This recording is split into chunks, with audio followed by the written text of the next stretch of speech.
আপনার খুবই ইচ্ছা যে আপনি একটা কোনো পাহাড়ে গিয়ে একটা রাত থাকবেন নির্জন পরিবেশে, কোনো শব্দ শুনবেন না, আর থাকাটা হবে খুবই সাধারণভাবে, থাকবেন ঝুম ঘরে যেখানে পাহাড়িরা থাকে। তাহলে আমি বলতে পারি আপনি চলে আসেন লামা উপজেলার ইখাইতং ভ্যালি নামে একটা রিসোর্টে। এখানে আপনি সেই ফিলটা পাবেন। এখানে বিদ্যুৎ নাই, উঠার মতো ভালো রাস্তাও নাই, এখানে অনেকটুকু রাস্তা ট্রেকিং করতে হবে। ট্রেকিং করতে চান, পাহাড় দেখতে চান, ঝুম ঘরে থাকতে চান, আবার খুব একটা বেশি দূরে হওয়া যাবে না, চলে আসেন এই রিসোর্টে। এই ফিলটা কিন্তু পেয়ে যাবেন। তো চলেন, আমরা এই রিসোর্টে যেহেতু ছিলাম, সেই রিসোর্টের স্টোরিটাই বা গল্পটাই আপনাদের সাথে শেয়ার করি। Let's go.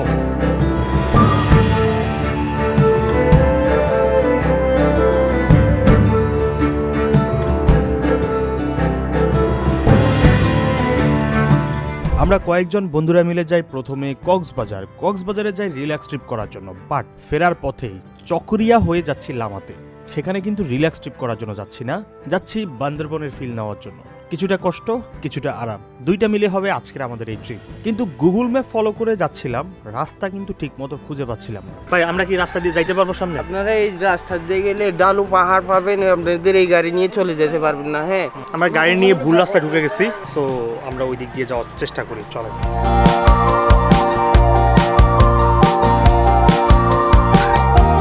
বিশাল তামাকের মাঠ, এই মাঠ পেরুলেই আবার পাহাড়ি অঞ্চল শুরু। লামার উঁচু উঁচু পাহাড়, হাতের বাম দিকে মিরিঞ্জা ভ্যালি থেকে বেশ খানিকটা সামনে গেলে পাওয়া যাবে সেই ইখাইথং ভ্যালি নামক সেই রিসোর্ট। এবং আমরা কিন্তু চলে আসি সেই রিসোর্টের পাহাড়ের একদম নিচে চলে আসা মানে যে রিসোর্টে চলে আসা এমনটা নয়, বেশ অনেকটা রাস্তা কষ্ট করে উপরের দিকে যেতে হবে।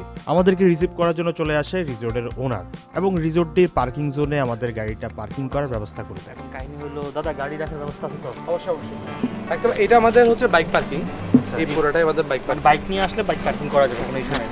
চলেন আমরা আমাদের গাড়িটা আগে পার্কিং করি। সো ভিউয়ার্স, মাত্র আমাদের গাড়িটা পার্কিং করছি এই বাড়িতে।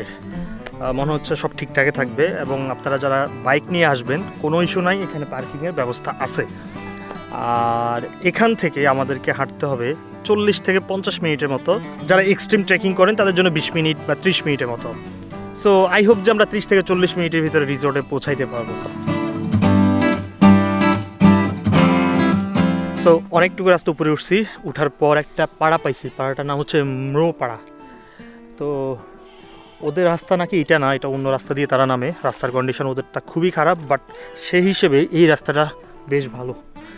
তবে বর্ষার সময় কতটুকু ভালো থাকবে বুঝতে পারতেছেন। এইদিকে হচ্ছে ম্রো পাড়া, আর ওদের উপাসনালয় হচ্ছে এটা শিলের তুয়া চংবট ম্রোপাড়া বৌদ্ধবিহার। পাহাড়টির একদম নিচে থেকে আমরা হাঁটা শুরু করি 40 মিনিট আগে, এবং 40 মিনিট পর আমরা এই ভিউটা দেখতে পাই। শীতের সময় আসাতে কিছুটা রুক্ষ দেখাচ্ছে, বর্ষার সময় আরো বেশি সুন্দর লাগতে পারে, আর বৃষ্টি হলে তো কোনো কথাই নাই। তবে একটা বিষয় হচ্ছে, এই রাস্তা যদি ঠিক না হয় তাহলে বর্ষার সময়টাতে এই রিসোর্টে আসতে কিন্তু বেশ কষ্ট হবে, এটা বলা যায়। যত কষ্টই হোক না কেন, আমরা কিন্তু চলে আসছি ইখাইথং ভ্যালি নামক সেই রিসোর্টে, এবং একটা পাহাড়ে একটাই রিসোর্ট, এবং একটা ওয়াইড ভিউ পাওয়া যাচ্ছে। মানে এত কষ্ট করে এখানে আসাটা সার্থক। এমন একটা জায়গায় যাচ্ছিলাম যেখানে কোনো বিলাসিতা থাকবে না, নির্জন পরিবেশে একটা রাত কাটাবো। ওকে, আমাদের প্রায় 1 ঘন্টা হাঁটার পর আমরা পৌঁছাই গেছি ওনাদের রিসোর্টে, এবং দেখে বেশ ভালো লাগতেছে। একদম পাহাড়ের টপে, মানে ফ্ল্যাট একটা জায়গা। এখান থেকে এই দিকেরও ভিউ দেখা যায়, আবার যদি দেখেন এই দিকেরও ভিউ দেখা যায়। আর এখানে একটা ট্রি হাউস আছে, এই যে ট্রি হাউসটা সেই লাগতেছে।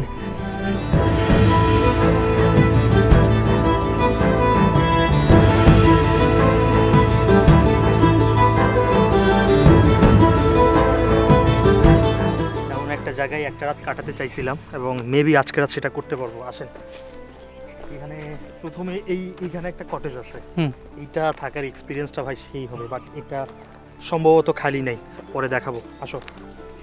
আর এইখানে আমরা থাকবো মূলত এইখানে, এগুলা দেখতে পড হাউসের মতো। আর ওইখানে আরেকটা আছে, ওই দিকে আছে, বাট আমাদের রুমটা আপনাদেরকে আগে দেখানো উচিত। এটাই হচ্ছে আমাদের রুম। মোটামুটি থাকার জন্য বেশ ভালো, অন্তত দুর্গম এরিয়া যদি আপনি কনসিডার করেন, একটা পাহাড়ে একটা রিসোর্ট থাকবে সেই হিসেবে এটা ঠিক আছে। আর যদি আমরা এদিকে ঘুরি, কি অবস্থা, রুম খালি না?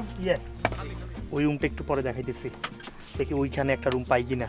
আমরা তো 4 জন আসছি, এখানে 2 জন থাকবো, আরও 2 জন নেবি ওইখানে। বাট ভিউটা কিন্তু অসাধারণ লাগতেছে।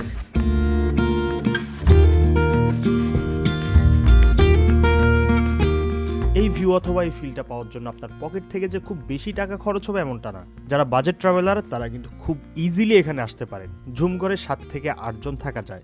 আপনারা যদি বড় একটা গ্রুপ করে আসেন তাহলে 300 থেকে 400 টাকার মধ্যেই জনপ্রতি থাকতে পারবেন, এবং খাবার দাবারের খরচও 700 থেকে 800 টাকার মধ্যেই কমপ্লিট খাওয়া দাওয়া। তো চলেন আমরা এখন দুপুরে খাবারটা সেরে নেই। বা অর্ডার দিছি সেটা হচ্ছে আলু ভর্তা দিছে, সালাদ দিছে, ডিম দিছে, সবজি মেবি, আর হচ্ছে হাঁসের মাংস। এটা হচ্ছে আমাদের আজকের দুপুরবেলার খাবার। বাই দ্য ওয়ে, খাওয়া দাওয়া শেষ করি, আমরা সন্ধ্যাবেলার একটা ভিউ আপনাদেরকে দেখানোর চেষ্টা করবো। টাটা।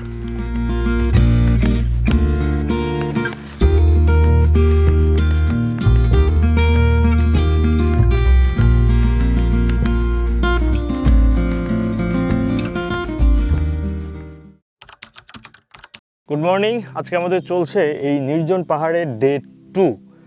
আর গতকাল রাতটা খুবই ভালো গেছে। আমরা সারা রাত ভর উনু খেলছি, এমন নির্জন প্লেসে এসে উনু খেলতে সেই লাগছে, সেই আমরা যেই ঝুমঘরে ছিলাম এটার ভাড়া হচ্ছে আপনার 2 থেকে 2,500 টাকার মতো, যখন যেমন রাখতে পারে আর কি ওনারা। 7-8 জন থাকা যায়, তো ওইটা মোটামুটি রিজনেবল, এবং ফ্লোরিং করে থাকার ব্যবস্থা, এবং বেডিংপত্র বেশ ভালোই। আর এই সাইডে হচ্ছে 3টা পড হাউসগুলা স্পেশালি কাপলদের জন্য। যদি আসলে এই জায়গাটা কাপলদের জন্য কতটুকু পারফেক্ট এটা এখনই বলতে পারতেছি না, অনেক সুবিধা হয়তো বা নাও পাইতে পারেন। যেমন আমরা যখন ফ্রেন্ড সার্কেলটা ঘুরতে আসি অনেক কিছু কনসিডার করি, কিন্তু ভাই বুঝি না তো, ভাইয়া মানুষ অনেক কিছুই কনসিডার করতে চায় না। যাই হোক, যদি ওই মন মানসিকতার হয় যে আমরা একদম বন জঙ্গলে গিয়ে ন্যাচারাল পরিবেশে থাকবো, তাহলে আপনি একটা ভালো ট্রিপ এনজয় করতে পারবেন।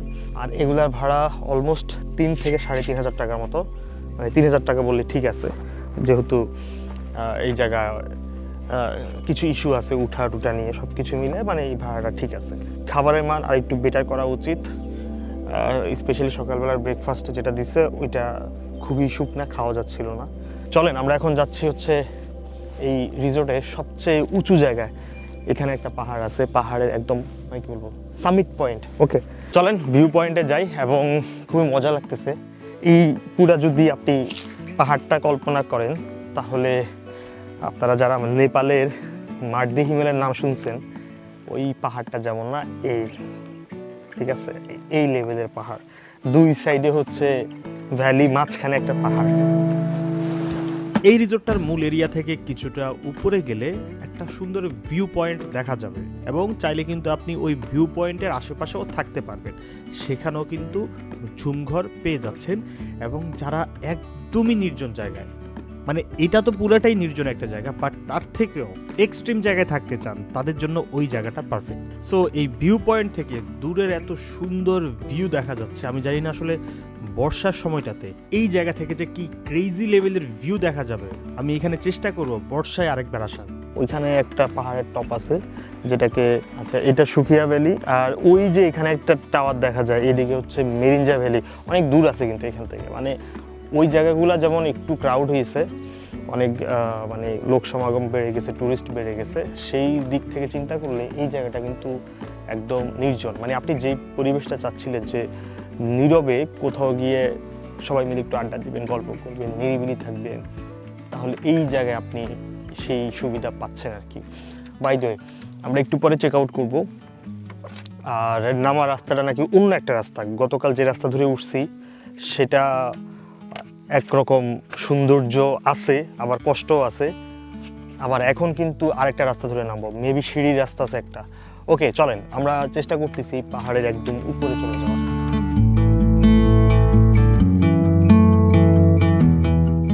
ওকে, আমরা চলে আসছি এই পাহাড়ের একদম উপরের তলায়। আর পুরা রিসোর্টে আসলে যেখান থেকে জলের সাপ্লাই হয় সেটা হচ্ছে এখান থেকে। এই কারণে ভাবতেছি এত স্পিড কেন জলের। অনেক রিসোর্টে তো গেলে পানির প্রেশার থাকে না, ওইটা নিয়ে প্যারা খাইতে হয়। এই যে মারাইথংটা এই সাইডে, হ্যাঁ হ্যাঁ ওই যে উঠার রাস্তাটা দেখতে পাচ্ছি, এদিকে হচ্ছে লামা না? ওকে জোস। মানে এই এখন যেখানে আছে এখান থেকে একটা 360 ডিগ্রি ভিউ পাবেন। খুবই ভালো লাগতেছে আমার এই জায়গা থেকে চারপাশে। এবং অ্যাকচুয়াল পাহাড় দেখতে হলে আপনাকে আসতে হবে এখানে। রিসোর্টটাতে খুবই ইউনিক একটা থাকার জায়গা দেখলাম, সেটা হচ্ছে এই টি হাউসটা। আপনি চাইলে এখানে থাকতে পারবেন, তবে সম্ভবত দুজনের বেশি না। দেখতে যতটা মজাদার লাগতেছে, থাকাটা তার থেকেও বেশি এক্সট্রিম মজাদার। বাতাস আসলে বুঝতে পারতেছেন এই টি হাউসটা কেমন খেলাধুলা করতে পারে। যাই হোক, এই রিসোর্ট থেকে কিছুটা নিচে নামলে একটা ফলের বাগান পাওয়া যাবে। আম, লিচু, বড়ই অনেক কিছু পাওয়া যেতে পারে, তবে এখন অ্যাভেলেবেল হচ্ছে শুধুমাত্র বড়ই। মজা আছে। এই ছিল আমাদের বান্দরবনের লামার একটা পাহাড়ে একটা রিসোর্টে থাকার গল্প। বেশ ভালো একটা অভিজ্ঞতা নিয়ে ফিরে যাচ্ছি। তবে আবারও বলে রাখি, এই রিসোর্টটা কিন্তু সবার জন্য না। উঠার রাস্তা এবং নামার রাস্তা দুইটাই কিন্তু আলাদা। আমরা এখন অন্য রাস্তা ধরে নিচে নামবো। নামতেও কিন্তু 30 মিনিটের মতো সময় লাগে।